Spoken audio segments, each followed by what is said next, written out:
الله تبارك وتعالى في كلامه المجيد. أعوذ بالله من الشيطان الرجيم. بسم الله الرحمن الرحيم. قولوا آمنا بالله وما أنزل إلينا وما أنزل إلى إبراهيم وإسماعيل وإسحاق ويعقوب والأسباط وما أوتي موسى وعيسى وما أوتي النبيون من ربهم لا نفرق بين أحد منهم ونحن له مسلمون. قال المؤلف والمفسر رحمه الله تعالى: أرشد الله تعالى عباده المؤمنين إلى الإيمان بما أنزل إليهم بواسطة رسوله محمد صلى الله عليه وسلم مفصلا، وما أنزل على الأنبياء المتقدمين مجملا، ونص على أعيان من الرسل، وأجمل ذكر بقية الأنبياء، وأن لا يفرقوا بين أحد منهم بل يؤمنوا بهم كلهم، ولا يكونوا كمن قال الله فيهم ويريدون أن يفرقوا بين الله ورسله، ويقولون نؤمن ببعض ونكفر ببعض، ويريدون أن يتخذوا بين ذلك سبيلا، اولئک هم الکافرون حقا۔ اب ان آیات مبارکہ میں جیسے کہ آپ نے الحمدللہ پچھلی آیات میں پڑھا ہے کہ اللہ تبارک و تعالی نے یہود کا، نصارہ کا، مشرکین کا رد بیان فرمایا کہ تمہارا ملت ابراہیمی علیہ السلام پہ ہونے کا دعویٰ جو ہے وہ بالکل جھوٹا ہے، غلط ہے، عقل کے اعتبار سے بھی اور نقل کے اعتبار سے بھی۔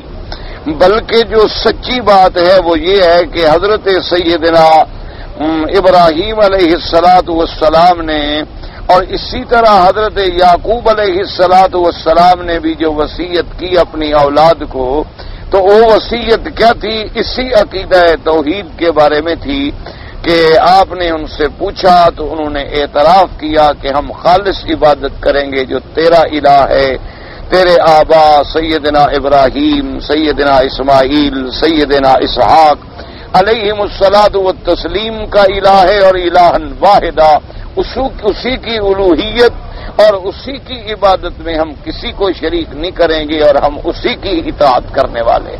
تو یہی وصیت دی حضرت یعقوب علیہ السلام، اور حضرت یعقوب علیہ السلام بھی ملت ابراہیمی علیہ السلام پر، اور پھر ملت ابراہیمی اور ملت محمدی علیہ السلام جو ہے وہ ایک۔ اس لیے اللہ تبارک و تعالی نے پھر ان کا رد فرمایا کہ یہ یہود و نصارہ جو نعوذ باللہ کہتے ہیں کہ تم یہودیت اختیار کر لو، نصارہ کہتے ہیں نصرانیت اختیار کر لو، اللہ نے فرمایا یہ جھوٹے ہیں۔ قل بل ملت ابراہیم حنیفا وما کان من المشرکین۔ تو اب اسی کے بارے میں اللہ تبارک و تعالی نے ایک دوسرے طریقہ مبارک سے اسی بات کو واضح فرمایا قولوا آمنا باللہ وما انزل الینا وما انزل الی ابراہیم واسماعیل واسحاق ویعقوب والاسباط وما اوتی موسیٰ وعیسیٰ وما اوتی النبیون من ربهم لا نفرق بین احد منهم ونحن له مسلمون۔ اللہ نے فرمایا اعلان کر دو کہ ہم امت محمد مصطفیٰ صلی اللہ علیہ وسلم جو ہے حضور پاک پر بھی ایمان لاتے ہیں، اور مفصلاً جس شریعت کے تابع ہیں ہم وہ شریعت محمد مصطفیٰ، اور اجمالاً ہم جتنے پہلے اللہ کے نبی اور رسول گزرے ہیں سب پر ہمارا ایمان ہے۔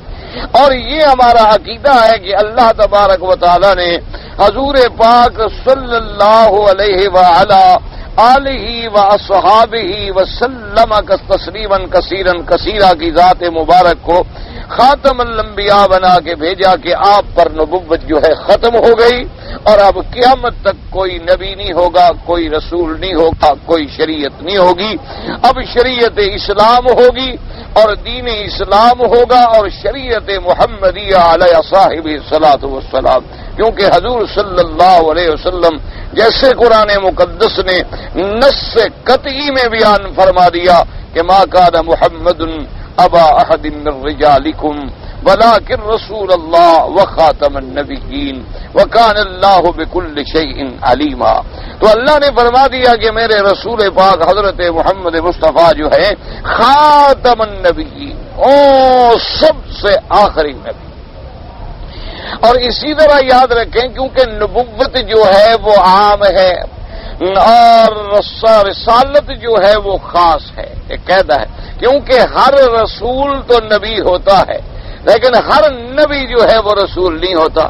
تو جب آپ کو خاتم النبیین فرما دیا گیا تو یعنی جو نبوت عامہ آپ پہ ختم ہو گئی تو رسالت تو خود بخود ختم ہو. کیونکہ جب خاتمیت آ جائے عموم کے لیے تو خصوص تو خود بخود اس کے اندر داخل ہو. تو اس لیے اب حضور صلی اللہ علیہ وسلم کی نبوت جو ہے وہ قیامت.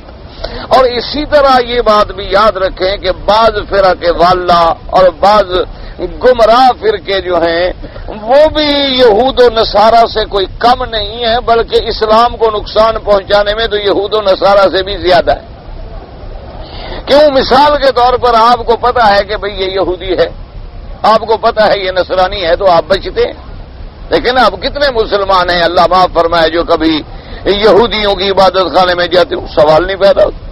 اللہ کوئی ایسے لوگ جن کو آپ یہ کہہ سکتے ہیں کہ وہ نام کے مسلمان ہیں لیکن ہیں لا مذہب، ان کا مذہب شذب کوئی نہیں ہوتا. وہ اگر ایک دو یعنی کبھی زندگی میں ایسے حالات کا شکار ہو گیا، ورنہ مسلمان جانتا ہے بھئی یہ یہودیت کا مرکز ہے، یہ نصرانیت کا مرکز ہے، یہ ہندوؤں کا مندر ہے، یہ گرجا ہے، یہ کلیسا ہے، کبھی نہیں جائے.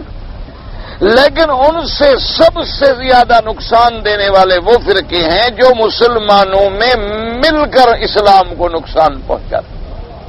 وہ یہود و نصارہ سے بھی بدتر ہیں، جیسے قادیانی، کہ انہوں نے نعوذ باللہ ثم نعوذ باللہ ثم نعوذ باللہ ختم نبوت کے عقیدے کو مجروح کر کے اور پھر نماز مسلمانوں کی طرف پڑھتے ہیں، رخ بھی قبلے کی طرف کرتے ہیں، اور جانوروں کو ذبیحہ بھی بسم اللہ اللہ اکبر کی طرح استعمال کرتے ہیں، حج بھی آ جاتے ہیں اور جمعہ بھی پڑھ لیتے ہیں. سارے کام اب وہ مسلمانوں والے بظاہر کر رہے تو مسلمانوں میں گویا نعوذ باللہ ملے ہوئے. اور مسلمانوں کے اندر رہتے ہوئے ایک ایسا عقیدہ جو نص قرآن سے ثابت ہے اور ایسا عقیدہ جو احادیث متواترہ مشہور، اللہ تبارک و تعالی ہر مسلمان کو فرق باطلہ اور فرق ضالہ کے فتنوں سے محفوظ رکھے. اب دیکھو نا جی، جب ایک سادہ بھلا آدمی جو ہے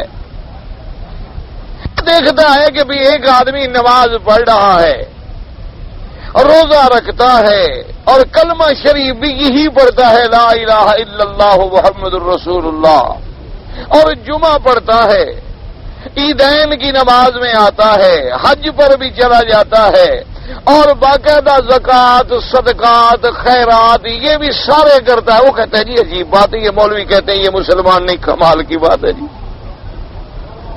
عجیب بات ہے جناب. دیکھو مولویوں کو تو دماغ خراب ہے، کہتے ہیں یہ مسلمان نہیں، حالانکہ ان کے نام ہی سارے کے سارے دیکھو تو بالکل کسی کا نام جناب عبد السلام ہوگا اور کسی کا ایسے نام ہوں گے سب اسلامی، احمد الاسلام، عبد السلام، ایسے ایسے. کہتے جناب دیکھو مولوی کا دماغ خراب ہو کہ ان کو بھی کہتے ہیں کہ یہ مسلمان نہیں. اسی لیے اللہ تبارک و تعالی معاف فرمائے کہ جب پارلیمنٹ میں تقابل ہوا تھا علماء حق کا، حضرت مفتی صاحب رحمۃ اللہ علیہ اس وقت زندہ تھے اور ادھر مرزا ناصر تھا، اب تو مر گیا، تو اس کا شاید اب بیٹا ہے طاہر یا کیا نام ہے اس کا، اب دیکھو نام سارے ایسے. تو اس نے بھی یہی دھوکہ دیا پورے، کیونکہ پارلیمنٹ میں بھی تو لوگ اب ایسے ہوتے ہیں نا ماشاءاللہ جن کو مذہب کا پتہ ہی نہیں ہوتا، اللہ کی رحمت سے دولت مند، وڈیرے، سرمایہ دار، ساہوکار، صنعت کار، پیسے والے، مافیا والے لوگ، وہاں کوئی دین والا تو پہنچتا ہی نہیں ہے نا. کوئی ہوگا اکا دکا اس کی کون سنتا ہے، پتی کی آواز نہ کارخانے میں کون سنتا ہے. تو اس نے بھی بیان یہی جو میں عرض کر رہا تھا نا یہی دھوکہ دیا. وہ جناب اشتہار اور پمفلٹ اور کتابیں اٹھا کے لے آیا، اس نے کہا کہ جناب یہ کیا ہمیں کہتے ہیں کہ ہم قادیانی ہیں اور ہم کافر ہیں. میں نے کہا تو مولوی ہیں، ان کا تو کام ہی یہی. کہا یہ جو مولوی طبقہ ہے نا ان کا تو کام ہی ہے، یہ مسلمان تو کرتے نہیں، لوگوں کو کافر زیادہ بناتے ہیں۔ اور میں کہا جناب یہ کتاب دیکھو، اس میں علماء دیوبند نے بریلوی علماء کے خلاف کفر کا فتویٰ دیا، اور یہ جناب کتاب دیکھو، یہ بریلوی علماء کی کتاب ہے، ان نے علماء دیوبند کے خلاف فتویٰ دیا کفر کا۔ اور یہ جناب کتاب دیکھو، یہ بریلوی علماء نے اہل حدیثوں کو کافر کہا، اہل حدیثوں نے بریلویوں کو کافر کہا۔ انہوں نے کہا یہ تو حضرت تماشا ہے، یہ تو سب کو کافر کہتے رہتے ہیں۔ اور یہ دیکھو جناب انہوں نے شیعہ کو کہا، شیعہ نے ان کو کہا، انہوں نے کہا جی یہ تو مولویوں کی عادت ہے، اسی طرح یہ ہمیں بھی کہتے ہیں، ورنہ ہم تو بالکل پکے سچے مسلمان لوگ ہیں۔ اب عام آدمی کو بھی دھوکہ لگتا ہے، وہ کہتے ہیں ہاں بھائی بات تو ٹھیک ہے، بریلوی ان کو کہتے ہیں دیوبندیوں کو کہ کافر ہیں، دیوبندی کہتے ہیں بریلویوں کو کافر ہیں، بریلوی کہتے ہیں اہل حدیث کافر ہیں، اہل حدیث کہتے ہیں بریلوی کافر ہیں، وہ کہتے ہیں ان کا امام غلط ہے، وہ کہتے ہیں ان کی تحقیق غلط ہے۔ یہ بات تو ٹھیک کہہ رہا ہے۔ جو آپ جناب پارلیمنٹ کے ممبر جو تھے وہ سب کے سب نے کہا بھی بات تو مرزا صاحب بڑی ٹھیک کر رہے ہیں۔ خیر اس نے جب اپنی بات کو ختم کیا تو مفتی صاحب نے کہا کہ بات سمجھو۔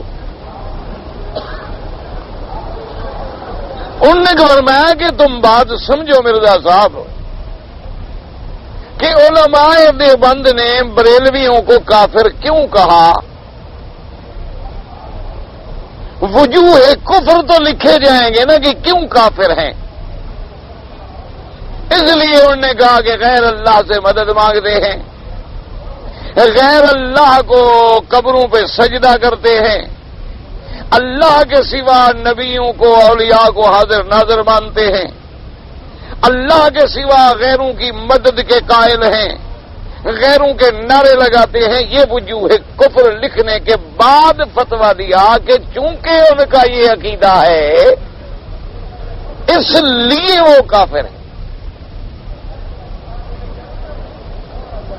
اب بریلویوں نے جو فتویٰ دیا کہ بھی دیوبندی کافر، انہوں نے بھی وجوہ کفر کو لکھا جی یہ نبی کی توہین کرتے ہیں، اولیاء اللہ کے منکر ہیں، حضور صلی اللہ علیہ وسلم کو بڑے بھائی کے برابر سمجھتے ہیں، حضور صلی اللہ علیہ وسلم کو اپنے جیسا مانتے ہیں، حضور صلی اللہ علیہ وآلہ وسلم کے شان میں گستاخی کرتے ہیں، اور نبی کی شان میں ذرا بے ادبی کرنے والا بھی کافر ہوتا ہے، اس میں کوئی شک و شبہ ہے؟ انہوں نے کہا لیا تھا یہ کافر۔ انہوں نے کہا اب دیکھو جب یہ فتویٰ چھپا تو بریلویوں کے جو بڑے بڑے سنجیدہ علماء تھے انہوں نے کہا کہ بالکل نہیں، ہم غیر اللہ سے مدد مانگنے کو کفر سمجھتے ہیں، ہم بھی قبر کے سجدے کو کفر اور شرک سمجھتے ہیں۔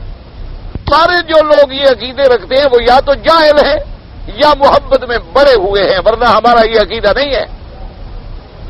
انہوں نے وجوہ کفر سے انکار کر دیا، جن وجوہات کی بنا پر ان کو کافر کہا گیا تھا انہوں نے ان سارے وجوہات کا انکار کر دیا۔ انہوں نے کہا جی محبت میں کوئی بات کہے جانا علیحدہ بات ہے، لیکن عقیدہ ہمارا یہی ہے کہ اللہ نفع نقصان کا مالک ہے، کوئی غیر اللہ نفع نقصان کا مالک نہیں ہو سکتا، کسی غیر کی عبادت جائز نہیں، قبر پہ سجدہ جائز نہیں، طواف جائز نہیں، غیروں سے پکارنا جائز نہیں، مدد مانگنی جائز نہیں۔ ان نے وجوہ کفر سے انکار کر دیا۔ تو جب وجوہ کفر سے انکار کر دیا تو فتویٰ خود بخود ختم ہو گیا، کیونکہ جن وجوہات کی بنا پہ فتویٰ لگایا گیا تھا ان کا تو انہوں نے انکار کر دیا۔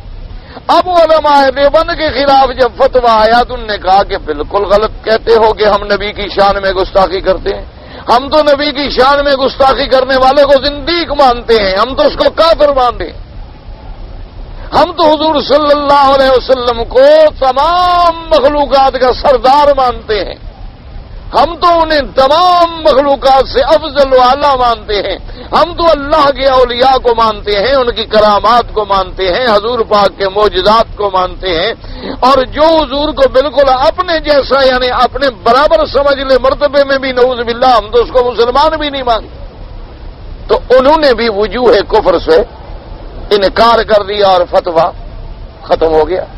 کیونکہ جو ان کے ذمے چارج شیٹ لگائی گئی تھی اس کا انہوں نے انکار کر دیا کہ نہ بھائی، ہم تو کہتے ہیں حضور خاتم الانبیاء ہیں، اشرف الانبیاء ہیں، امام الانبیاء ہیں، اور پھر اس پر ہمارا عمل شاہد ہے کہ ہمارے علماء نے حضور کی حدیث کی شرحیں لکھی، ساری زندگی انہوں نے مدینہ منورہ میں گزار دی، حضور کی محبت میں انہوں نے قصائد لکھے، حضور صلی اللہ علیہ وسلم کی محبت میں اور سیرت پہ کتابیں لکھی، لہذا ہمارے ذمہ یہ چارج شیٹ غلط ہے۔ تو جب انہوں نے وجوہ کفر کا انکار کر دیا تو فتویٰ خود بخود ختم ہو۔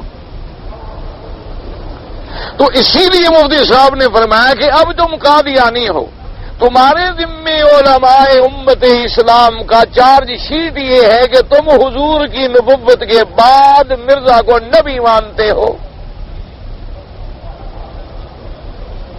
حضور کی ختم نبوت کے عقیدے کا انکار کرتے ہو، عیسیٰ علیہ السلام کی حیات کا انکار کرتے ہو، ان کے آسمانوں پہ زندہ بیٹھنے کا انکار کرتے ہو، تو ان وجوہات کی بنا پر تمہیں امت نے کافر کہا۔ تم بھی انکار کر دو وجوہات کفر کا، فتوے سے بچ جاؤ، بات ختم ہو گئی۔ تم بھی ابھی انکار کر دو، کہو نہیں نہیں ہم تو مرزے کو نبی نہیں مانتے، بات ختم ہو گئی۔ تم بھی فتوے سے بچ جاؤ۔ تم کیوں فتوے کی زد میں آتے ہو؟ فتوے کی زد میں تب تک آؤ گے جب تک اس وجوہ کفر پہ تم جمے رہو گے۔ اگر تم مرزے کی نبوت پہ جمے رہو گے تو کفر تمہارے اوپر جمع رہے گا۔ علیہ السلام کی موت پہ جمے رہو گے، اس کے عدم نزول پہ جمے رہو گے، حضور کی ختم نبوت میں تعویلیں اور تشریحیں اور بہانے بناؤ گے تو پھر تو کفر پکا ہے۔ تم وجوہات کفر کا انکار کر دو، ابھی ہم فتویٰ واپس لے لیتے ہیں، بات ہی ختم ہو گئی، تمہارا ہمارا جھگڑا ہی ختم ہو گیا۔ تو پھر جا کے لوگوں کو بات سمجھ آئی کہ مولوی کافر بناتے نہیں، کافر بتلاتے ہیں۔ ایک بات یاد رکھو، ایک ہوتا ہے کسی کو کافر بنانا، ایک ہوتا ہے کفر کے بارے میں بتلانا۔ تو علماء کا کام ہے کافر بتلاتے ہیں کہ بھئی اگر کوئی قرآن کا انکار کرے تو کیا ہو جائے گا؟ کافر ہو جائے گا۔ وہ بتلا رہے ہیں، کسی کو کہہ تو نہیں رہے کہ تم قرآن کو نہ مانو۔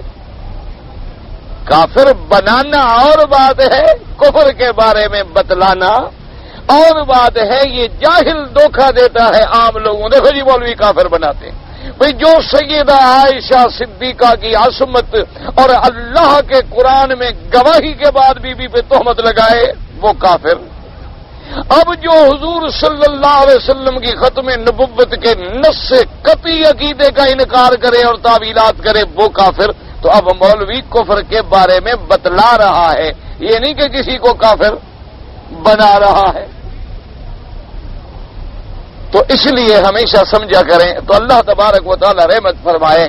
تو سب سے بڑا ان فرقے نے بھی بڑی بڑی تعویلیں کی اور مسلمانوں کو بڑا نقصان پہنچایا۔ اللہ تبارک و تعالی ان کے فتنے سے عالم اسلام کو محفوظ رکھے۔ اب تو ان کا فتنہ اتنا اور عام ہو گیا کہ انہوں نے چونکہ ان کے پاس دولت ہے، سرمایہ ہے، ان کے پشت پہ کفر کی طاقتیں ہیں اور کفر کی امداد ہے کہ مسلمان آپس میں لڑتے رہے۔ اب دیکھیں نا جی مولوی مکی تقریر کرے گا، کتنے آدمی سنیں گے؟ 100 آدمی سن لے گا۔ تو بعض اوقات کسی بڑے جلسے میں چلے گئے 10,000 آدمی سن لے گا۔ کوئی اور بہت بڑا جلسہ ہو جائے 50,000 لاکھ آدمی کا تو ان کو تو خیر بات سمجھ ہی نہیں آتی۔ جب مجمع زیادہ بڑا ہو جائے تو بات سمجھ ہی نہیں آتی، وہ تو صرف حاضری لگانے والی بات ہوتی ہے کہ ہم بھی جلسے میں گئے تھے، ورنہ جب مجمع بات ہو جائے شور ہوتا، کوئی مسئلہ تو سمجھ نہیں آتا۔ کتنے آدمیوں کو آواز پہنچ جائے گی، کتنے آدمیوں کو کیسٹ پہنچ جائے گا، کتنے آدمیوں کو روز میں ایک ہدایت کی۔ ان لوگوں کے پاس دولت ہے، میڈیا ہے، انہوں نے کیا کیا؟ چینل کے چینل خرید لیے اور اسلام کے نام پر وہ مرزا کے خطبات، مرزا کی کتابیں، مرزے کے کرامات، مرزے کے خدمات اور مرزے کے عیسائیوں کے ساتھ مناظرات وہ باقاعدہ روزانہ دکھلا رہے ہیں، اور جہاں جہاں ڈش موجود ہے وہاں ان کا چینل دیکھا جاتا ہے، اور تمام مرزائی جو ہیں، قادیانی جو ہیں، وہ جمعہ کے دن اس کا خطبہ سنتے ہیں۔ اب وہ فساد اور زیادہ پھیلنا شروع ہو گیا۔ اللہ تبارک و تعالی اب حق تو بہرحال حق ہے، کوئی دنیا کی طاقت حق کو مٹا نہیں سکتی. اللہ تبارک و تعالیٰ کی رحمت سے حق قائم رہے گا، لیکن مقابلے کے لیے ان کا اور ہمارا جوڑ کیا ہو سکتا ہے؟ یہ شاہین اور ممولے کی، کیونکہ آج سارا زور ہے دولت کا. آج ساری دنیا میں ہم تو ایک کتاب بھی چھپوانے پہ زور لگائیں تو وہ بھی کوئی اہل خیر کسی کے دل میں اللہ نے بات ڈال دی اور اس نے کہا کہ اچھا ٹھیک ہے جناب آپ جمع کریں میں چھپوا دوں گا. پھر کسی کو کہا بھی تم جمع کرو، کسی کو کہا تم کیسٹ سنو، کسی کو کہا تم نقل کرو، پھر کسی کو کہا بھی اس میں تم غلطیاں نکالو، کسی کو کہا ذرا مسودہ پڑھ لو. خود تو نصیب ہی نہیں ہوتا، اتنا وقت ہی نہیں ہوتا کہ اپنی کتاب کی آدمی آپ غلطیاں نکال سکے. یعنی عجیب لطف کی بات ہے، آپ حیران ہوں گے. میری کتاب الحمدللہ 3 جلد چھپ گئی اور 4تھا جلد چھپ رہا ہے، میں نے خود آج تک نہیں پڑھی.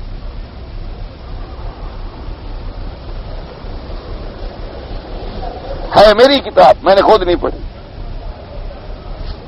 وقت ہی نہیں کس وقت پڑھ لوں.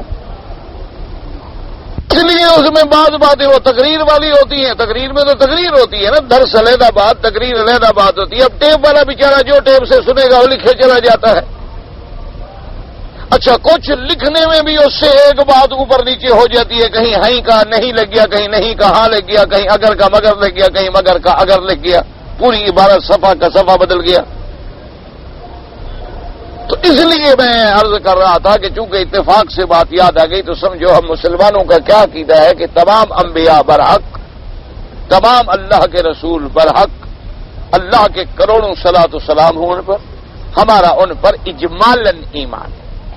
اور ہمارا عقیدہ کیا ہے کہ اب خاتم الانبیاء جو ہیں وہ سیدنا محمد مصطفیٰ صلی اللہ علیہ وسلم، اور مفصل ایمان جو ہے وہ شریعت محمد مصطفیٰ پہ ہے کہ حضور کی شریعت سے آنے سے پہلی شریعتیں بھی ختم، پہلی کتابیں بھی ختم، پہلے احکام بھی ختم. اب قیامت تک کے لیے جو نبوت ہے، کتاب ہے، شریعت ہے، وہ میرے مدنی سرکار سیدنا محمد الرسول اللہ صلی اللہ علیہ وسلم کی ہے. اور اسی لیے میرے اللہ نے فرمایا میرا مدنی اعلان کر کے ان کو سمجھاؤ کہ جاہلو ہم تمہاری طرح نہیں، قولوا آمنا بما انزل الینا کہ وما انزل الی ابراہیم، ہمارا تو اس کتاب پہ بھی ایمان ہے جو ہماری طرف اتاری گئی، سیدنا ابراہیم، سیدنا اسماعیل، سیدنا اسحاق، ان کی اولاد، ان کی ذریت، ہمارا تو سب پہ ایمان. اور اس کے بعد جو اللہ نے موسیٰ علیہ السلام کو عطا فرمایا ہمارا اس پر بھی ایمان، جو اللہ نے عیسیٰ علیہ السلام کو عطا فرمایا ہمارا اس پر بھی ایمان ہے. ہم تو نبیوں میں فرق نہیں کرتے کہ اس کو مانتے ہیں، اس کو نہیں مانتے، اس کو مانتے ہیں، اس کو نہیں مانتے، نہ ہم تو سب کو مانتے ہیں، لیکن ہم تابع ہیں شریعت محمد الرسول اللہ صلی اللہ علیہ وعلی آلہ واصحابہ وسلم تسلیما کثیرا کثیرا.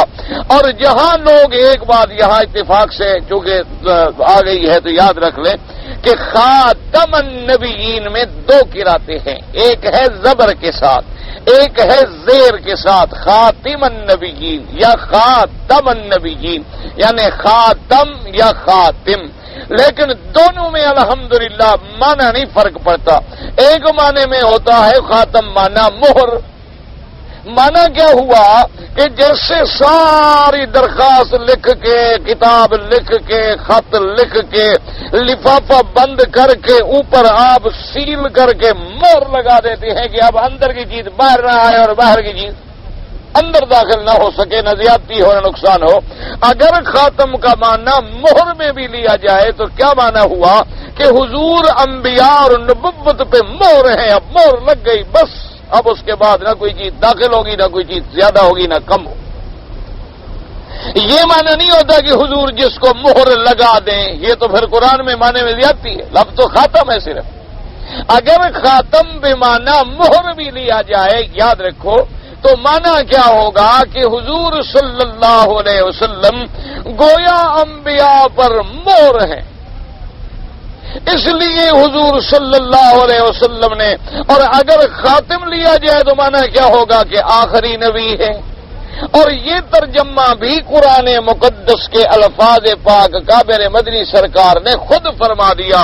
آپ نے فرمایا کہ میری امت اللہ تبارک و تعالی نے فضلت علی الانبیاء بست، فرمایا تمام انبیاء پہ اللہ نے مجھے فضیلت دی ہے اور 6 چیزیں ایسی مجھے ملی ہیں جو کسی کو نہیں ملی۔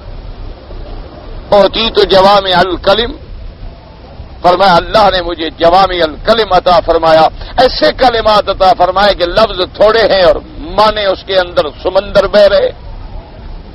فرمایا ونصرت بالرعب، اور اللہ نے یہ بھی مجھے فضیلت عطا فرمائی ہے کہ میں جب دشمن کے خلاف جہاد کروں تو مہینوں دور کے فاصلے سے اللہ کافروں کے دل میں میرا رعب ڈال دیتے۔ فرمایا وَأُحِلَّتْ لِيَ الْأَرْضُ مَسْجِدًا وَطُهُورًا، اور یہ بھی فضیلت اللہ نے مجھے دی ہے کہ تمام سرزمین جو ہے کائنات کی جتنی زمین جہاں بھی ہے اللہ نے میرے لیے پاک بھی کر دی اور مسجد بھی بنا دی کہ جہاں عبادت کرو نماز پڑھو نماز ٹھیک ہے۔ اور فرمایا وَخَتَمَ بِيَ النَّبِيُّونَ، اور اللہ نے یہ فضیلت بھی مجھے دی ہے کہ مجھے نبیوں کے ختم کرنے والا بنایا، میرے بعد کوئی نبی۔ اور اسی طرح حضور صلی اللہ علیہ وسلم نے واضح فرما دیا کہ انا خاتم النبیین لا نبی بعدی، میرے بعد کوئی نبی۔ اور پھر یہ بات بھی دیکھ لیں کہ میرے مدنی سرکار کے بعد زمانہ صدیق میں رضی اللہ تعالیٰ عنہ میں، یعنی صحابہ کا جو پہلا اجماع ہوا ہے نا جی، کہ جس پہ سارے صحابہ متفق ہوئے، یہی مسئلہ ختم نبوت ہے۔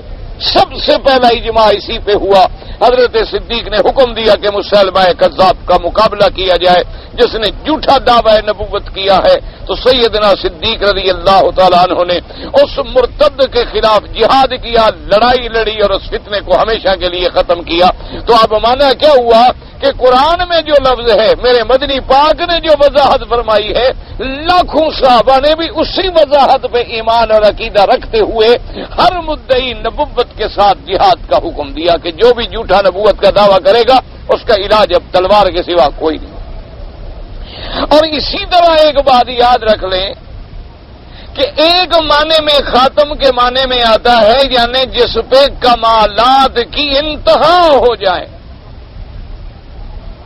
یہی وجہ ہے کہ اب یہ ظالم جو ہے نا جی، مسلمانوں کے عقیدے کو توڑنے کے لیے کبھی تو مثنوی کے شعر لے آتے ہیں کہ دیکھو جی مولانا روم نے یہ لکھا ہے، اور کبھی ایک کتاب ہے تحذیر الناس، بڑی دقیق کتاب ہے شیخ قاسم نانوتوی رحمت اللہ علیہ کی، وہ لے آتے ہیں دیکھو جی انہوں نے یہ لکھا ہے۔ انہوں نے تو لکھا ہے کہ خاتم کا معنی ہوتا ہے کمالات کا اور شرف اور جامعیت کے معنی میں، اس کا معنی آخر تو نہیں ہوتا۔ تو حالانکہ اصل وجہ کیا یاد رکھو، یہ جہالت ہے، ان کی بات کو یہ سمجھ ہی نہیں سکتے۔ مشکل یہ ہوتی ہے کہ ایک جیسے کسی عربی کے شاعر نے کہا تھا نا کہ ان کنت لا تدری فتلک مصیبۃ وان کنت تدری فالمصیبۃ اعظم، اس نے کہا کہ تم اگر مسئلہ نہیں جانتے ہو تو یہ بھی بڑی مصیبت ہے، لیکن تم جان کے اگر پھر ہیرا پھیری کر رہے ہو تو یہ تو پھر اس سے بھی بڑی مصیبت۔ ایک تو ہے کہ بندہ مسئلہ نہ جانے، ایک ہے کہ جانتا ہو لیکن پھر الزام لگائے۔ ان کے کہنے کا مقصد یہ تھا، انہوں نے کہا کہ بات سنو، ایک معنی تو آتا ہے مہر، ایک معنی آتا ہے آخر، تو جب آخر کے معنی میں بھی اور مہر کے معنی میں بھی کوئی تضاد یا تعارض نہیں ہے، انہوں نے کہا اسی طرح ایک معنی آتا ہے جامعیت باعتبارات انتہائے کمال کے۔ کیا معنی کہ نبوت میں جتنے کمالات ہو سکتے تھے اللہ نے میرے مدنی پہ ان کی انتہا کر دی۔ مثال کے طور پر یوں سمجھیں کہ نبوت کے کمالات تھے 100 حصہ، کسی پیغمبر کو اللہ نے 10 دیے، کسی کو 15 دیے، کسی کو 20 دیے، مراتب درجات۔ اب وہ چلتے چلتے چلتے جب حضور پہ آئے تو نبوت کے تمام کمالات کی انتہا ہو گئی۔ اب شاہکار نبوت جو تھا وہ مکمل ہو گیا، جس میں کوئی نقص باقی نہ رہا اور کوئی کمی باقی نہ رہی۔ تو ان نے فرمایا کہ یوں سمجھو کہ خاتم کا معنی یہ ہے کہ آخر ہیں بے اعتبار زمانے کے، جس طرح آپ آخری نبی ہیں، آپ کے بعد نبی کوئی نہیں، اسی طرح رتبے میں بھی آپ ایسے نبی ہیں جن سے اوپر کسی کا رتبہ ہی نہیں، یعنی بے اعتبار زمان بھی آپ کی نبوت آخری ہے، بے اعتبار رتبی، بے اعتبار مرتبہ و کمالات بھی آپ کی نبوت آخری ہے کہ اللہ نے میرے مدنی کو پیدا فرما کے میرے پاک نبی کو اعزاز ختم نبوت کے تاج کا سر پہ تاج رکھ کے اب تمام نبوت کے کمالات کی انتہا کر دی، اس کے بعد کوئی چیز باقی بچی نہیں کہ کوئی اور آئے۔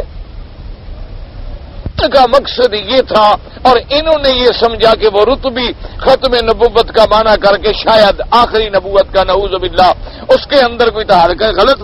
ہمیشہ یاد رکھیں کہ ایک چیز کا جیسے ایک ظاہر ہے ایک باطن ہے۔ اب دیکھیں نا جی، ایک کپڑا ہے، یوں سمجھ لیں ایک یہ ظاہر ہو گیا، ایک اس کے اندر باطن ہو گیا، لیکن یہ ظاہر ہوگا تو باطن رہے گا، کبھی باطن ظاہر کے بغیر بھی ہوتا ہے؟ نہیں سمجھ آئی بات؟ بھائی یہ کپڑے کا اوپر حصہ ہے، ایک اندر والا حصہ ہے، تو اندر والا تب ہوگا جب اوپر والا بھی ہوگا، اگر اوپر والا نہ ہو تو پھر اندر والا تو رہ گیا، اندر والا تو ہوتا ہی تب ہے جب اوپر والا کیا بن، اسی لیے یعنی بطن تو تب ہوگا جب ظاہر ہو۔ اب پیٹ ہے، ایک ظاہر ہے، پشت ہے، اگر یہ ظاہر ہی نہ ہو تو پھر تو بندہ مر گیا، کچھ بھی نہ رہا۔ اسی طرح اب جب آخری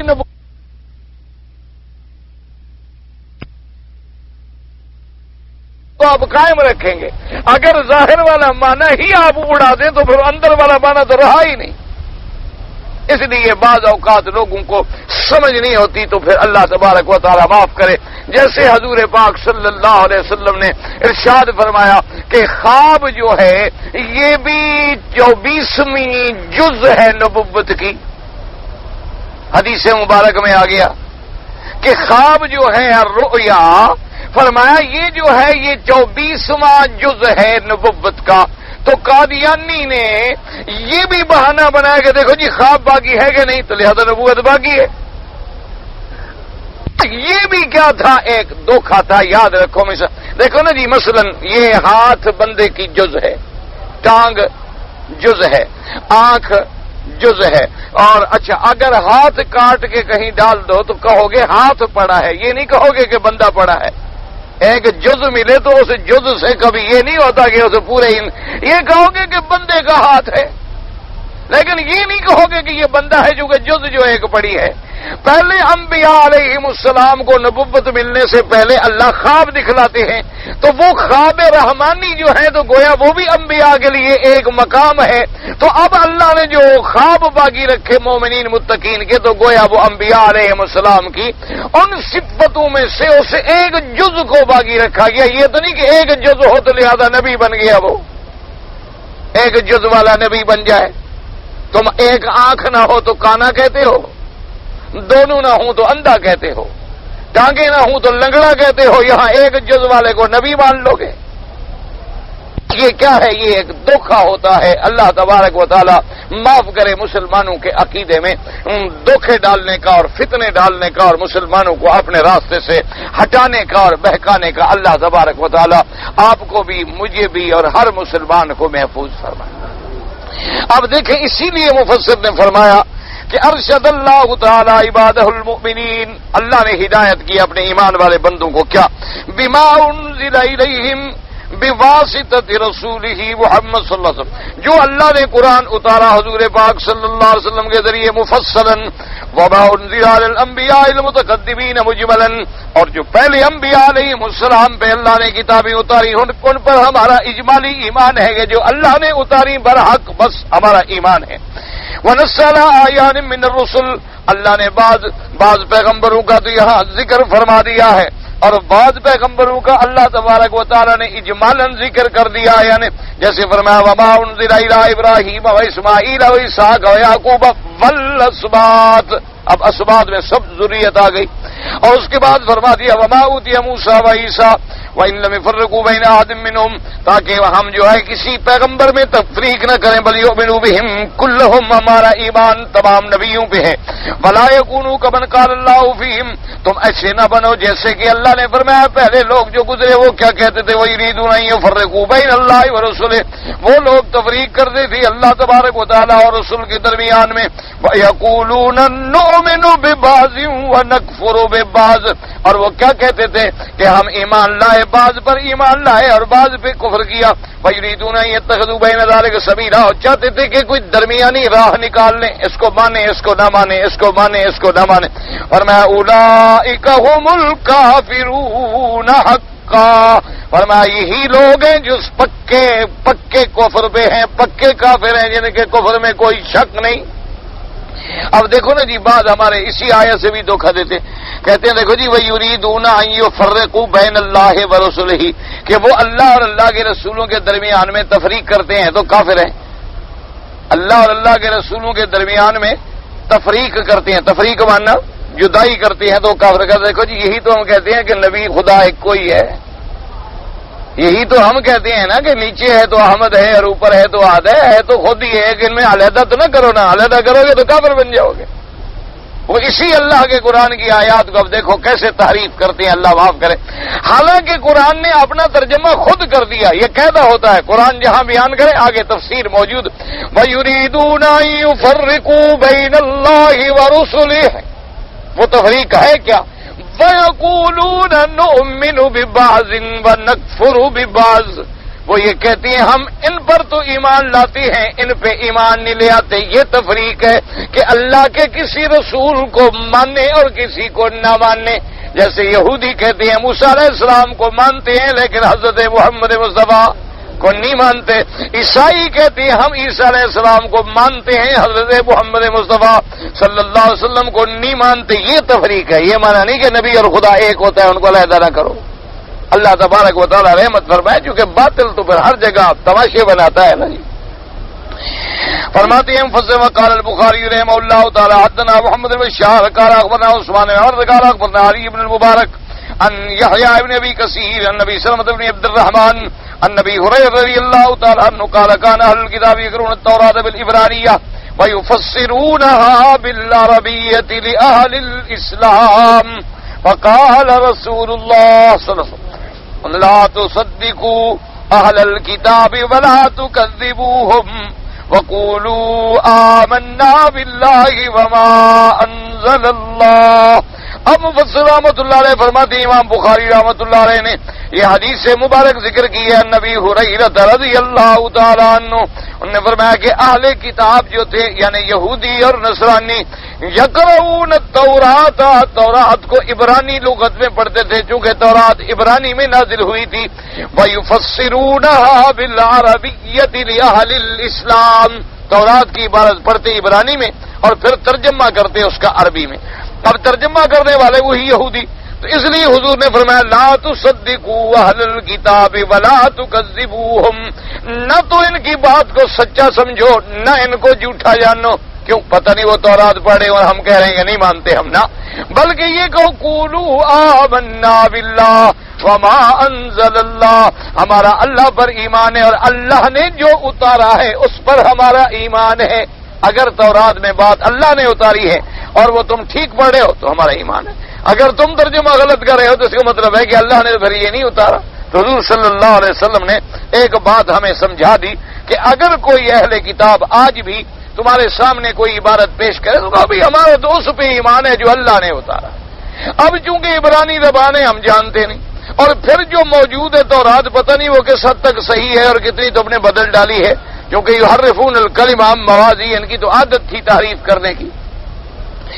وقد روى مسلم وابو داود والنسائی من حدیث عثمان بن حکیم عن سعید بن اسحاق بن باز رضی اللہ تعالی عنہ قال كان رسول اللہ صلی اللہ علیہ وسلم اکثر ما يصلي الركعتين اللتين قبل الفجر بآمنا بالله وما انزل الينا الآية والأخرى آمنا بالله واشهد بأننا مسلمون. ابو بصر رحمۃ اللہ علیہ فرماتے ہیں کہ امام مسلم رحمۃ اللہ علیہ نے، امام ابو داؤد اور نسائی رحمۃ اللہ علیہ نے حضرت ابن عباس رضی اللہ تعالیٰ عنہ کے واسطے سے یہ حدیث مبارک ذکر فرمائی کہ کان رسول اللہ صلی اللہ علیہ وسلم اکثر ما یصلی، حضور مدنی سرکار صبح کی نماز سے پہلے جو 2 رکعتیں پڑھتے تھے اس کے اندر زیادہ تر آپ پہلی رکعت میں آمنا باللہ وما انزل الینا جو آیت ہم نے پڑھی ابھی یہ پڑھتے تھے، اور دوسری رکعت میں پڑھتے آمنا باللہ واشهد بأننا مسلمون، یعنی وہ آیت پڑھتے تھے پوری جس کے اندر یہ الفاظ مبارک آتے ہیں. کیونکہ حضور پاک صلی اللہ علیہ وسلم کو ایک تو صبح کی یہ 2 رکعتیں بڑی محبوب تھی، اور دوسری بات یہ ہے کہ صبح گویا یہ بھی ایک علامت قیامت ہوتی ہے. یاد رکھو کہ اب رات ختم ہو گئی، صبح آ گئی، دن ختم ہو گیا، رات آ گئی. تو جو غور کرنے والے بندے ہیں وہ اسی پہ غور کرتے ہیں کہ جیسے میرا رب دن رات مبارکہ کو پڑھتے تھے، جن آیات کے اندر ایمان کا سبق دہرایا جاتا ہے تاکہ امت کو سبق ملے کہ وہ ان آیات مبارکہ کو پڑھیں اور ان پہ عمل کریں. اسی لیے میرے مدنی سرکار صلی اللہ علیہ وسلم، اللہ کے کروڑوں صلاۃ و سلام ہوں، آپ جب صبح اٹھتے اور آسمان پہ نظر ڈالتے فرماتے ان فی خلق السماوات والارض واختلاف اللیل والنہار لآیات لأولی الالباب الذین یذکرون اللہ قیاما وقعودا وعلی جنوبہم ویتفکرون فی خلق السماوات والارض ربنا ما خلقت هذا باطلا سبحانک فقنا عذاب النار. تو عام آپ دیکھیں گے. اور دوسری رکعت میں کرو لات کیوں کہ مشرکین مکہ کا زور تو سارا کعبے میں تھا نا شرک کا، تو اللہ کے پاک نبی نے جب شرک کا زور توڑ دیا، توحید کا جھنڈا گاڑ دیا، اللہ کا کعبہ اللہ کی توحید کا مرکز بن گیا، تو ان صورتوں ترجیح دی کہ جن سے کفر کے ساتھ برات کا اعلان کرو اور اللہ کی توحید کا اعلان کرو. تو اسی لیے تمام احادیث مبارکہ پہ آپ نظر ڈالیں گے کہ جو آیات حضور پاک نے جہاں جہاں پڑھی ہیں وہ اسی مناسبت کے ساتھ ہیں. اگر اللہ وہ نصیب کر دے تو سبحان اللہ، ورنہ تو نماز میں جہاں سے بھی آپ قرآن پڑھیں گے نماز ٹھیک ہے، الحمدللہ ثم الحمدللہ، آپ کوئی بھی 3 آیات پڑھ لیں سبحان اللہ، لیکن وہ صورتیں اگر پڑھیں جو حضور پاک نے پڑھی ہیں تو سبحان اللہ نور علی. نے قرآن بھی پڑھا اور پھر اتباع سنت سید الانام بھی کر لی صلی اللہ علیہ وعلی آلہ واصحابہ وسلم تسلیما کثیرا کثیرا. تو بعض لوگوں کو اللہ نے بڑا مہارت دی ہے. ہمارے ہاں بھی ایک شخص تھے ماشاء اللہ، اب تو میرے خیال میں فوت ہو گئے، تو اللہ نے ان کو بھی ماشاءاللہ قرآن پہ ایسا عبور دیا تھا نا جی کہ جب بھی کوئی بات ہو، کوئی ملاقات ہو، کوئی علمی بات ہو تو فوراً وہ اسی کے مطابق قرآن کی آیت پڑھتے فوراً. یعنی کوئی چھوٹی سی بات بھی آ جائے نا جی، مثلا ایسے باتیں کر رہے ہیں تو اس کے اوپر فوراً ایسی مناسب آیت ذکر فرماتے کہ آدمی حیران ہو جاتا، کیونکہ اللہ نے قرآن کا محبت ہے. اللہ جن کو قرآن کے ساتھ ذوق دیتے ہیں، قرآن پڑھنا، قرآن کو یاد رکھنا، قرآن پاک کو سمجھنا. مجھے آج تک یاد ہے، ہم چھوٹے تھے تو وہ آئے ہمارے مدرسے کو دیکھنے کے لیے. تو وہاں گرمی دیہات کے علاقے تھے، ہمارے دیہاتی علاقے اور بستیوں میں آپ جانتے ہیں اب تو ماشاءاللہ خیر شہر بن گئے ہیں آج کل، تو اللہ کی رحمت سے بڑے شہر ہیں. لیکن ہمارے وقت میں تو دیہات تھے، گاؤں تھے، نہ کوئی بجلی، نہ کوئی سڑکیں، نہ کوئی پنکھا، نہ کوئی چیز. تو اب وہ جب مدرسہ دیکھنے کے لیے آئے تو ایک قاضی صاحب تھے، ہمارے والد صاحب رحمۃ اللہ علیہ کے شاگرد تھے، وہ بھی بہت بڑے عالم تھے. تو انہوں نے مہمان کے احترام کے لیے پنکھے ہوتے ہیں نا یہ ہاتھ والے، تو انہوں نے ہاتھ والے پنکھے سے بھی بہت گرمی تھی زبردست. تو انہوں نے کہا کہ نہیں حضرت آپ پنکھا نہ کریں، آپ عالم آدمی ہیں. انہوں نے ویسے کہہ دیا عربی میں جیسے لا باسفی، انہوں نے کہہ دیا کہ بھائی کوئی حرج نہیں، میں پنکھا کر رہا ہوں تو اس میں کوئی حرج نہیں. نے کہا نہیں فی ہے باسن شدید. آج تک یاد ہے، ہم چھوٹے چھوٹے تھے تو اس وقت بھی انہوں نے یعنی فوراً استدلال اللہ کے قرآن سے کی آیت سے، انہوں نے کہا نہیں فی ہے باسن شدید. تو پھر انہوں نے بھی پنکھا رکھ دیا کہ بھی اب اس کا کیا علاج کرنا. بعض لوگوں کو اللہ ذوق دیتے ہیں، تو اس لیے ہمیشہ کوشش کریں. مثلا حج پہ آپ جا رہے ہیں، اللہ تبارک و تعالیٰ نے آپ کو علم عطا فرمایا ہے یا آپ کا نماز پڑھانے والا آدمی ماشاءاللہ عالم ہے، اب مینا میں کھڑے ہیں اور آپ وہ آیتیں پڑھیں الحج اشہر معلومات، وہ رکوع پڑھ رہے ہیں، تو حج کے مسئلے دماغ میں تازہ ہو رہے ہیں کہ حج کے احکام بھی تازہ ہو رہے ہیں۔ سبحان اللہ، آدمی کو بات یاد آ رہی ہے کہ ہم کہاں کھڑے ہیں اور کیا کیا ہم نے کرنا ہے۔ تو اس لیے میرے مدنی پاک اب صبح کی نماز میں یہ آیتیں پڑھتے تاکہ امت کو سبق ملے کہ آمنا باللہ وما انزل الینا وما انزل الی ابراہیم و اسماعیل وقال ابو العالیۃ ربیع قتادہ اسباد بن یعقوب اثنا عشر رجلا۔ حضرت ابو العالیہ ربیع اور قتادہ فرماتے ہیں اسباد جو ہے یعقوب علیہ السلام کی اولاد میں سے 12 آدمی تھے، وہ بھی بنی اسرائیل کل قبائل فی بنی اسماعیل۔ انہوں نے فرمایا کہ جیسے بنو اسماعیل میں بڑے بڑے قبیلے ہیں، اسی طرح اسباط تھے، یعنی وہ بھی گویا کہ قبیلے تھے۔ وقال زمخشری فی الکشاف والاسباط حفظت یعقوب ذراری ابنائی الاثنی عشر۔ زمخشری نے بھی یہ لکھا ہے کہ اسباط سے مراد جو ہے یعقوب علیہ السلام کے پوتے، ان کی اولاد جو ان 12 سے پیدا ہوئی۔ وقد نقل راضیا وقرر ولم يعرضوا، اور راضی نے بھی اسی کو نقل کیا اور اسی پہ اقرار کیا اور اس کا پھر کوئی رد نہیں کیا۔ وقال البخاری رحمہ اللہ تعالی الاسباط قبائل بنی اسرائیل، اور امام بخاری رحمۃ اللہ علیہ فرماتے ہیں کہ اسباط سے مراد جو ہے بنی اسرائیل کے قبائل ہیں۔ لا يقتضي ان المراد بالاسباط هنا شعوب بني اسرائيل وما انزل الله من الوحي الانبياء الموجودين منهم كما قال موسى عليه السلام لهم۔ اب مفسر رحمۃ اللہ علیہ فرماتے ہیں کہ اسباط جو ہیں قبائل ہیں بنی اسرائیل کے، یعنی جو شاخیں بنو اسرائیل میں پیدا ہوئی ان کا نام اسباط آیا۔ جیسے کہ موسیٰ علیہ السلام نے فرمایا اذکروا نعمت اللہ علیکم اذ جعل فیکم انبیاء وجعلکم ملوکا۔ یاد کرو اللہ کی نعمتوں کو۔ یاد کرنے کا معنی کیا ہوتا ہے؟ اللہ کی اطاعت کرو، فرما برداری کرو۔ صرف یاد یہ نہیں کہتے رہو روٹی ملی تھی روٹی ملی تھی روٹی ملی تھی، یہ یاد کرتے رہو، یہ معنی نہیں ہوتا یاد کرنے کا۔ لوگوں نے یہی سمجھ رکھا ہے بس اسی طرح یاد کرنے سے گاڑی چل جاتی ہے۔ یاد کرنے کا معنی یہ ہوتا ہے کہ اس کی نعمتوں کو یاد کر کے منعم کے دروازے پہ جھک جاؤ، منعم حقیقی کی اطاعت کرو، اسی کی عبادت کرو، اس کی فرما برداری کرو، یہ ہے نعمتوں کا یاد کرنا۔ فرمایا جعل فیکم انبیاء وجعلکم ملوکا، کتنی بڑی نعمت ہے کہ اللہ نے تمہیں نبی پیدا کی، اللہ نے تمہیں بادشاہ پیدا کی۔ وقال تعالی وقد تعالی اثنتی عشرۃ اسباطا، اور پھر ہم نے ان کو 12 قبائل میں 12 اسباط میں تقسیم کیا تھا۔ قال کتب السم والاسباط من السبت والتتاب، اسباط سبت سے کیا معنی ہے؟ ایک دوسرے کے پیچھے آنے والے۔ وهم جماع وقیل اصل من السبت بالتحری ثابت وهو الشجر، یعنی درخت، ای فی الکثرت بمنزلۃ الشجر الواحدۃ ثبتا، جیسے ایک درخت ہوتا ہے اور کئی اس کی شاخیں ہوتی ہیں۔ قال الزجاج ويبين لك هذا حدثنا محمد بن جعفر الانباري حدثنا ابو الجليل الدقاق قال حدثنا سلام قال حدثنا اسماء کا نہیں کہتے بعض قال كل الانبياء بني اسرائيل عشرة، تمام انبیاء ان لکھا کہ بنی اسرائیل سے ہے، مگر 10 پیغمبر جو ہیں وہ بنی اسرائیل سے نہیں گزرے۔ نوح وہود وصالح وشعیب وابراہیم واسحاق ویعقوب واسماعیل محمد علیہم الصلاۃ والسلام۔ ان نے فرمایا یہ 10 پیغمبر جو ہیں اللہ نے یہ تو بنو اسرائیل سے نہیں بھیجے، باقی جتنے پیغمبر گزرے سب بنو اسرائیل سے گزرے ہیں۔ قال القرطبی والسبت والجماعت والقبیلۃ والراجعون الى اصل واحد، یعنی ایک باپ کی طرف لوٹنے والے۔ وقال قتادہ امر اللہ المؤمنین یصدقوا بکتبہ کلھا وبرسلہ، اللہ نے حکم دیا مومنوں کو کہ تمام کتابیں جو اللہ نے اتاری ایمان رکھو، تمام رسولوں پہ ایمان رکھو۔ وقال سلیمان نبی من نؤمن بالتوراۃ والانجیل ولا نعمل بما فیہما، سلیمان ابن حبیب فرماتے ہیں ہمیں یہ حکم دیا گیا تورات و انجیل پہ ہم ایمان تو رکھیں گے لیکن ان پہ عمل نہیں کریں گے، کیونکہ عمل تو ہم قرآن پاک پہ کریں گے جو اللہ نے حضور پاک پہ اتارا ہے۔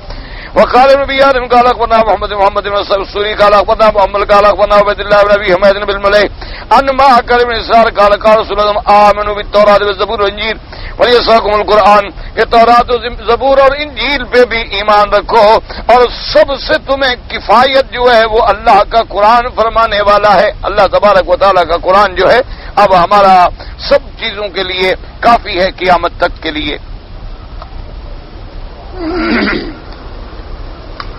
جی میں مدینہ منورہ سے آ رہا تھا بیر علی پر، اور میں جب بیر علی پہ پہنچا تو مسجد میں عصر کی نماز کھڑی تھی. میں نے 2 رکعت پہلے احرام کے ادا کیے جب تک نماز ختم ہو گئی. ماشاءاللہ سبحان. یعنی جو 2 رکعت نفل پڑھنی تھی حضرت نے اس کو تو مقدم سمجھا، عصر کی جماعت چھوڑ دی. اللہ معاف کرے. ہمارے ہاں یہی مصیبت ہے. ہمارے ملک کا یہ ایک بہت بڑا مسئلہ ہے کہ ہم چھوٹی باتوں پہ بڑا زور دیتے ہیں اور اہم جو ہے اس کو چھوڑ دیتے ہیں. مسجد کو ہم دور سے سلام کریں گے، جوتا ہم مسجد سے ماشاءاللہ کوئی 1 قلعہ دور اتاریں گے کہ ادب ہے مسجد شریف کی بے ادبی نہ ہو، لیکن نماز اللہ کی رحمت سے نہیں پڑھیں. اگر کبھی بھولے سے آ بھی جائیں غلطی کر کے مسجد میں، کبھی آ جائیں مسجد میں غلطی کر کے، تو وہ بھی اللہ کی رحمت سے نہ فاتحہ آتی ہے، نہ سورت آتی ہے، نہ تسبیح کا پتہ ہے، نہ دعائے قنوت کا پتہ ہے، نہ فرض کا پتہ ہے، نہ نماز کے اندر کے فرائض کا پتہ ہے، نہ ارکان کا پتہ ہے، نہ واجبات کا پتہ ہے. بس لوگوں کو دیکھا وہ کھڑے ہیں، ہم بھی کھڑے ہو گئے، وہ پڑھ رہے ہیں، ہم بھی پڑھ رہے ہیں. اللہ کے بندے تم نے تو غلطی کی. یاد رکھو کہ جب مسجد میں آؤ اور فرض کھڑے ہیں تو شامل ہو جاؤ جماعت میں، نماز پڑھو پہلے، اور نماز پڑھ کے سلام پھیر کے لبیک پڑھ لو. 2 رکعتیں پڑھنے کی تو ضرورت ہی نہیں تھی. جو 2 رکعتیں غیر ضروری تھی تم نے ان کو پڑھا اور فرض جماعت سے محروم ہو گئے، اور بعد میں تم نے 2 رکعت نماز علیحدہ پڑھی. تو اس لیے ہمیشہ ایسی غلطی نہ کریں. اللہ تبارک و تعالی ہدایت دے کہ یاد رکھو جب آدمی مسجد میں آ جائے اور نماز کھڑی ہو جائے، نماز کھڑی ہو جائے تو بس فوراً فرض میں ملے، نہ سنتیں پڑھے، مؤکدہ سنتیں وہ بھی چھوڑ دے، نماز پڑھے. چل جائیں گے تم نفلیں شروع کر دو. اور اب تھوڑا سا مسئلے میں اختلاف اتنا ضرور ہے کہ بعض علماء فرماتے ہیں مثلا میں 2 رکعتیں سنت پہلے شروع کر چکا تھا اور اس کے بعد تکبیر ہو گئی ہے، تو بعد میں فرماتے ہیں تکبیر تو رکعت نماز توڑ دو اور فرض کے ساتھ مل جاؤ، فرض کے ساتھ مل جاؤ. چونکہ حضور نے فرمایا اذا اقیمت الصلاۃ فلا صلاۃ الا الصلاۃ المکتوبہ او کما قال النبی صلی اللہ علیہ وسلم، کہ جب اقامت ہو جائے، تکبیر ہو جائے تو بس اب فرض نماز پڑھو اور نماز نہ پڑھو. اور بعض امام فرماتے ہیں کہ جب یعنی اقامت ہو جائے، یہ تو اقامت سے پہلے شروع کر چکا تھا، اس وقت تو اقامت نہیں تھی، اس تو پہلے شروع کر چکا ہے. اور قرآن کہتا ہے کہ لا تبطلوا اعمالکم، اپنے اعمال جو ہیں ان کو باطل بھی نہ کرو. تو اس لیے اگر یہ اتنا پڑھ سکتا ہے، اس کو پتا ہے کہ مجھے انشاءاللہ پہلی رکعت ہی نصیب ہو جائے گی، لیکن راجح قول وہی ہے کہ جب جماعت کھڑی ہو جائے جماعت میں مل جائے، تاکہ بلا وجہ لوگوں کو تفریق کا اندیشہ بھی نہ ہو کہ بھئی وہ اپنی نماز پڑھیں، یہ اپنی نماز پڑھیں، یہ کیا مسلمان ہیں، ان کی نمازیں بھی اب علیحدہ ہو گئی ہیں. تو اس لیے ہمیشہ وہ تم نے غلطی کی اور آئندہ ایسی غلطی نہ کرو. احرام کے لیے پھر 2 رکعت پڑھنے کی تمہیں ضرورت ہی نہیں تھی. فرض نماز کے بعد سلام پھیر کے لبیک اللہم لبیک لبیک لا شریک لک لبیک پڑھتے. اچھا وجہ کیا تھی؟ کبھی عصر کے بعد تو میں نے نماز پڑھنی نہیں.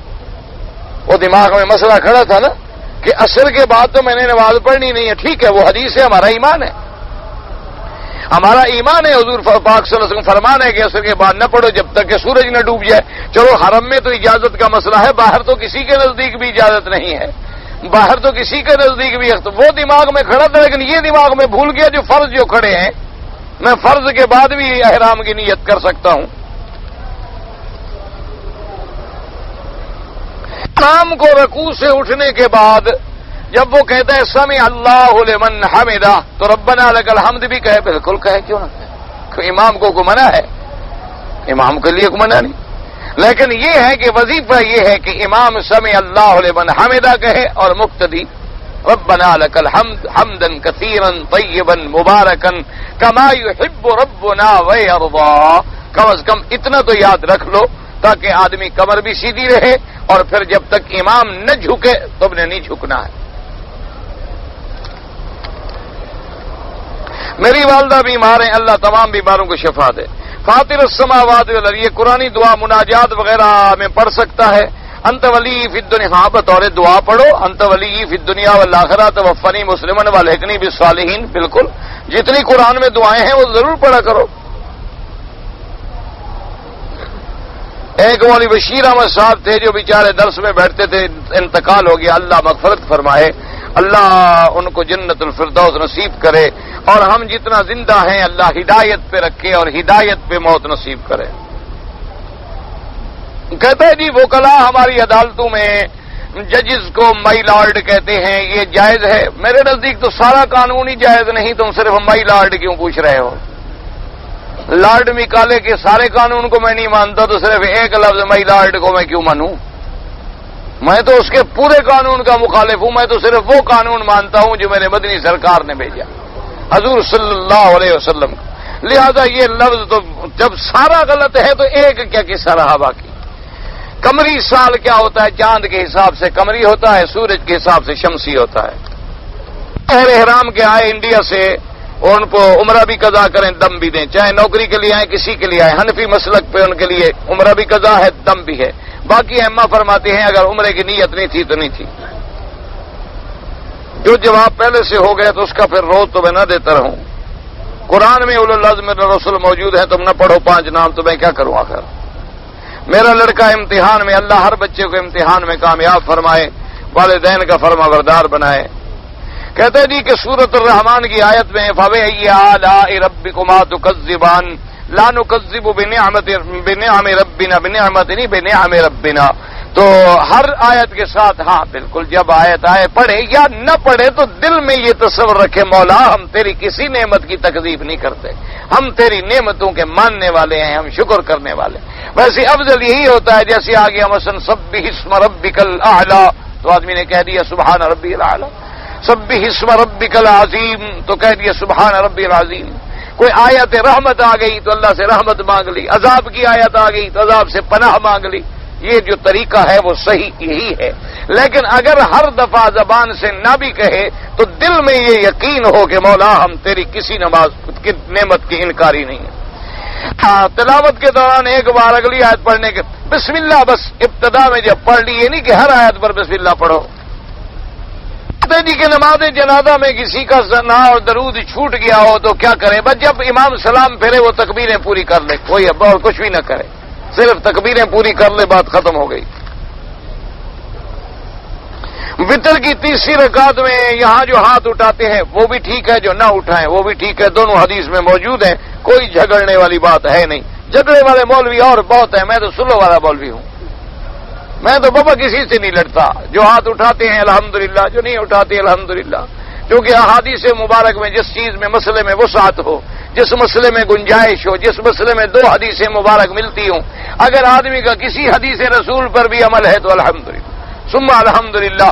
بلکہ میرا تو ایمان ہے کہ اللہ نے اپنا محبوب ایسا بنایا کہ انہوں نے جو بھی زندگی میں عمل کیا ہے قیامت تک کوئی نہ کوئی بندہ اس پہ عمل کرنے والا رہے گا۔ حضور صلی اللہ علیہ وسلم نے چونکہ جو بھی عمل کیا ہے نا زندگی میں، تو اس پر ضرور کوئی نہ کوئی عمل کرنے والا میرے اللہ نے پیدا فرما دی، تاکہ میرے مدنی کی تمام سنتیں زندہ رہیں، تمام آپ کے اقوال مبارک زندہ رہیں، آپ کے تمام افعال زندہ رہیں۔ لقد کان لکم فی رسول اللہ اسوۃ حسنہ۔ باقی رہ گیا لڑائی جھگڑے، بہت سارے مولوی ہیں، ایک فقیر غریب کو چھوڑ دو تو کیا حرج ہے؟ ایک آدمی کی بیوی پاکستان سے آئی احرام کی حالت میں، خاوند نے بیوی کو چوما وغیرہ، اب تو یہ ناجائز ہے۔ احرام کی حالت میں شہوت سے نظر ڈالنا بھی ناجائز ہے، تم تو چومنے چاٹنے سے بھی آگے چلے گئے۔ اللہ تبارک بتائے ایسا نہ کرو، استغفار کرو، توبہ کرو، آئندہ احتیاط کرو۔ باقی کہتے ہیں جی ماں نہیں کہ شکر ہے، چلو یہ بھی شکر کرو۔ اچھا ایک آدمی پاکستان سے مکہ مکرمہ کسی کام کے لیے آیا، امام صاحب فرماتے ہیں کام کے لیے آئے یا نام کے لیے آئے؟ وہ کہتے ہیں میقات سے گزرے عمرہ کرے۔ میقات اللہ نے بنائے کیوں ہیں؟ یہ تو بنائے ہیں کہ کعبے میں جائے تو پتہ لگے کہ اللہ کے گھر جا رہا ہو، تو وہاں سے اپنے آپ کو احرام میں لے آئے، نہیں تو عمرہ بھی قضا کرے اور دم بھی دے۔ باقی علماء اتنا فرق کرتے ہیں کہ عمرے کی نیت تھی تو عمرہ کر لے، اگر نیت ہی کام کی تھی تو کوئی، لیکن وہ یہ نہیں کہتے کہ عمرہ نہ کریں، ان کے نزدیک بھی عمرہ کرنا افضل ہے، سب کے نزدیک۔ فرق صرف اتنا ہے وہ کہیں گے کہ جرمانہ نہیں ہوگا، ورنہ کوئی امام یہ نہیں کہتا کہ میقات پہ آؤ اور عمرہ نہ کرو۔ سب کہتے ہیں کہ اگر باہر سے آ رہے ہو اور جب میقات پہ آؤ تو وقت رسول اللہ صلی اللہ علیہ وسلم 5 مواقیت، حضور نے یہ میقات بنائے کیوں ہیں آخر؟ اذان جو ہے تو کیوں ہے، اقامت جو ہے تو کیوں ہے، میقات جو ہے یہ کیوں ہے؟ اسی لیے تو ہیں کہ تاکہ ہم دنیا کے شہروں میں جیسے سر اٹھائے چلے جاتے ہیں نا، میقات پہ آ کے پتہ چلے کہ اب ہم اللہ کے کعبے میں جا رہے ہیں، کہ اب ہم نے غسل کر لیا، اب ہم نے کفن باندھ لیا، 2 چادریں باندھ لی، اپنی اکڑ فکڑ تکبر شکبر سوٹ بوٹ سب پھینک دیے، زبان پہ لبیک آ گیا، متواضع اور تواضع کرتے ہوئے اللہ کے گھر میں داخل ہوئے۔ پہلے ہم نے طواف کیا، صفا مروہ دوڑے، بال کٹائے، احرام کھولا، تاکہ اللہ کے گھر کی حاضری ہونے کے بعد پھر دنیا کا کام ہم نے شروع کیا۔ حضرت علی کرم اللہ وجہہ کی شہادت کس سجدے میں ہوئی پتہ نہیں، سجدے میں پتہ نہیں یا مسجد میں ہوئی، کہتے تو ہے نجف اشرم میں، اللہ عالم، دفن وہی ہوئے، باقی اللہ جانتے ہیں۔ اس میں تو خیر سوال ہی کوئی نہیں ہے۔ سفید کاغذ کا جواب میرے پاس تو کوئی نہیں، اتنا پیر ابھی میں نہیں بنا کہ سفید کاغذ بھی پڑھ لوں۔ ہاں ان کے پیر بابا وہ سفید بھی پڑھ لیتے ہیں، کیونکہ جاہل جو ہوتا ہے تو سفید پڑھ لے گا نا، اس پہ لکھا ہوا جو کچھ نہیں ہوتا تو اسی پیر کی طرح ہوتا ہے نا، جیسے وہ سفید وہ بھی خالی اور وہ بھی خالی۔